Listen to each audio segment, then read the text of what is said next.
Welcome back, guys. All right, we're here. We're finally here. We're going to figure out why the people of France decided we don't like our government anymore. We're going to throw you out. We're going to start a new one.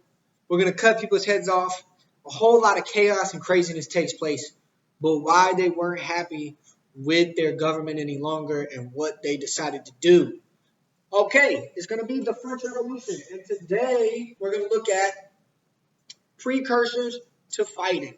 Precursors to fighting, and you're going to take notes via Cornell notes. And so what we're going to look at, we did the causes of the revolution already. We looked at Louis XIII or 16th and Marie Antoinette. We're going to look at the buildup to the Reign of Terror. All right, and then the end of the revolution. Eventually, we are going to see. But setting the stage, what's going on in France at this time? Well, they're at this time the most advanced country in Europe. They're the most advanced because they're the center of the Enlightenment. They're a cultural center. They're one of the most educated countries. All of these intellectuals take place or at some point resided in France. They have a super large population with over 25 million people. They're making lots of money through trade. But we talked about in the causes video, even though they're making lots of money through trade, the majority of that money is only paying off their debt. It's not actually helping the majority of the French population. And so there are some underlying issues. All right, there are some underlying issues. The old regime or the three-estate system is one because it creates a money division, a monetary division between the haves and the have-nots. The haves and the have-nots. And so the Enlightenment ideas of equality, liberty, democracy, the American Revolution idea of popular sovereignty, where every person has a voice and every person matters and every vote matters, all of that combined with the economic problems, the high taxes, the debt from the wars, the weak leadership that's taken place, all of that creates a nice, just boiling pot of about to be a revolution soup. All right, and these are all your ingredients. All of these underlying issues are your ingredients of this about to be a revolution soup, and it just keeps getting added in and added in and added in. And so, what was the old regime? The old regime is a socio and political, so it's a way of grouping people and a political system that most of Europe had in the 18th century. You combine that with the age of absolutism, where they have these absolute monarchs and these kings and queens have full, complete control in their countries. But the combination of absolutism and the old regime creates two classes of people. You got the unprivileged and the privileged. And the unprivileged are paying taxes and they're being treated badly, while the privileged are not paying taxes and are treated very well.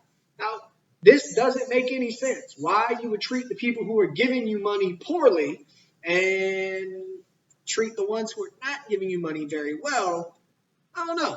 But with 96 to 97% of France falling in this unprivileged category, the minority is making a whole lot of enemies, especially with these higher taxes that are coming because France is continuously trying to pay off this debt that it has racked up, combined with Marie Antoinette's debt because, she likes to buy stuff.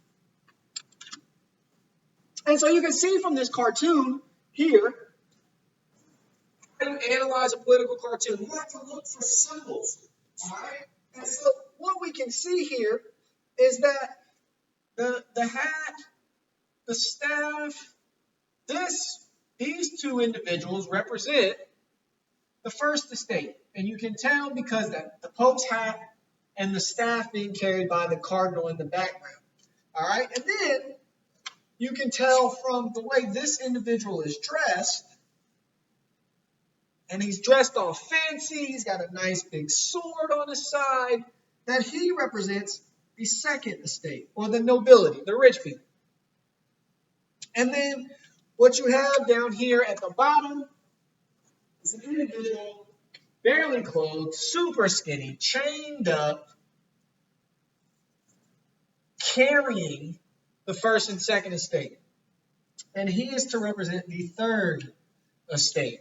All right, and these are all symbols. But this picture, and based on the symbols that we found, is meant to represent that the third estate, although poor and weak, is carrying, literally carrying, the first and second estate, despite the fact that they're well dressed. They have all these goods. Look, that's a gold staff. Well dressed, nice suit there. The church has all the money they want. But the third estate, despite its poor and weak nature, is still left to carry these other two estates as a result of the old regime.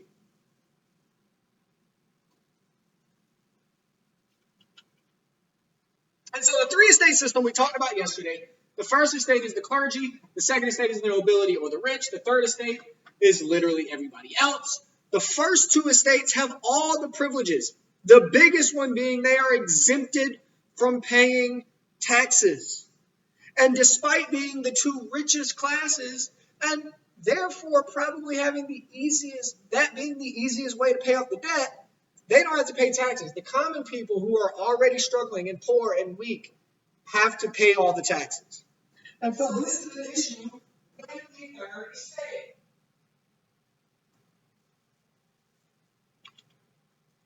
And so here you can see again is another political cartoon. The first and second estate represented up here.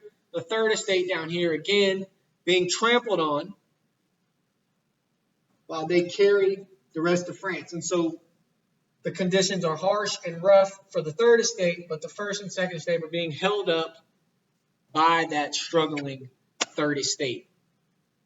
France is also bankrupt, and the ones that are feeling that bankruptcy are the third estate. All right, so the king and his wife spend lots and lots of money on themselves and that massive palace of Versailles. The queen is seen as a wasteful spender. She's out here buying stuff that isn't necessarily needed. The government funds to help pay for the debt are depleted because of all of these wars, one of which includes the American Revolution, which we talked about is ironic because if France minds their own business and does not get involved in the American Revolution arguably fails, and therefore the French people never revolt. If France just minds their business, instead of getting involved in something that has nothing to do with them, this whole revolution probably never happens. But it does. Part of the debt that the people are so mad about is the funding of the American Revolution, and it leads to deficit spending. Deficit spending is when you're spending more money than what you're taking in from taxes. Spending more money than what you're taking in from taxes. And the easiest way to fix this problem is to tax the first and second estate. But first and second estate aren't letting that happen. First and second estate are not allowing themselves to be taxed. They're like, no, thank you. We've gone this long without being taxed. You guys can figure it out. You're not about to tax me. But in all actuality, they would have just allowed them to be taxed. Probably no French Revolution. So the king attempts to solve the financial crisis. And this is why I kind of feel bad for Louis XVI. We talked about this in the causes video. He does care about the people of France, and he does want France to recover. And he calls the Estates Generale the calling of these three estates because he wants to try and convince the nobles to be taxed to help pay off this debt so we can all get back to our regular ways of life. But the nobility and the clergy see themselves as better. They honestly believe that their blood was better than the third estate's blood, and therefore they were entitled to all of the privileges that they had. And the parliament, which in France is a judicial organization, blocks the king's attempt to tax these groups. The parliament, which is mostly nobility, blocks the king's efforts to tax the nobility to help fix this problem. And so he calls the three estates together because he wants to try and fix this issue. He feels if we can get all three estates together, we can work through this, we can come up with a plan that fixes the problem, that helps pay for this debt, that helps pay off all of the issues that we see. And so the Estates General comes together. And the problem with the Estates General is that voting is done by a state. Each estate gets one vote. Each estate gets one vote. And so this angers the third estate. They're like, hold up, this isn't fair. We make up 96% of the population, 97% of the population. We should get more than one vote. Why do we, as 97% of the population, get one vote, and them, as 1% of the population, get one vote? Why are our votes equal? And this debate over voting takes place. And combine that with the first and second estates, who all have the same privileges and the same rights and the same ability to not pay taxes. They're the ones that are always voting together. They constantly vote together to block what the third estate has in play and what the third estate wants to happen. And so it ends up being the first and the second estate versus the third estate every single time. And so you always have 2-1. And the third estate never wins, despite the fact that they're 97% of the French population and they want what 97% of the French population wants. They can never win. The third estate demanded voting be done by population. This would give them the much greater advantage as far as being able to decide laws and taxes and what happens. And they want the voting to be done that way. The first and second estate are not going to let that happen. And so they agree, let's take a break. We'll come back at a later date. And so the third estate leaves, that later date comes. And when the third estate representatives arrive, the door is locked. They can't get in. The first and second estate have agreed. They've locked the doors. The third estate can't get in. They start voting on things. They put things into action. The third estate has decided they have had enough of being walked and trampled on, and they walk across the street to an indoor tennis court and write the tennis court oath. And the National Assembly is declared. The National Assembly comes together. This is where this organization, this group decides we're going to stick together. We are going to fight for the rights of the French people. We are going to fight for the rights of 97% of the French population. We are going to overthrow the government because they are unjust, because that is an Enlightenment ideology that was taught to us by people from France. And we just saw the Americans do it.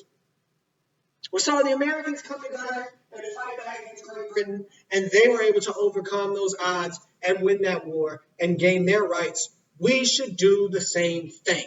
And the National Assembly comes together and agrees that this is what they're going to do. And they're the third estate. They declare themselves the National Assembly. They get locked out of the meeting. They go to a tennis court. They vow to stay together, create a constitution, very similar to the way the American Revolution takes place. And finally, the king has to give in. He orders the third estate. He orders the first and second estate to meet with the third estate or the National Assembly and vote, this time by population. And it is on a constitution for France. And if it's done by population, then they have a great majority. And so the nobility and the clergy see the writing on the wall, and they're like, no, we don't want any part of this. What you see behind me are your review questions for the day. They will be posted on Canvas. But this is where we're going to stop. But what you can see is it's all starting to mix together. We just keep adding ingredients to this boiling pot about to be a revolution soup. The National Assembly has come together. They've written this constitution. This is what they want. This is what they demand. And if they don't get it, they're going to do some crazy stuff, like kidnapping the king and queen and cutting a bunch of people's heads off. Check Canvas for your assignment. If you have any questions, reach out to me. And as always, you have a great day.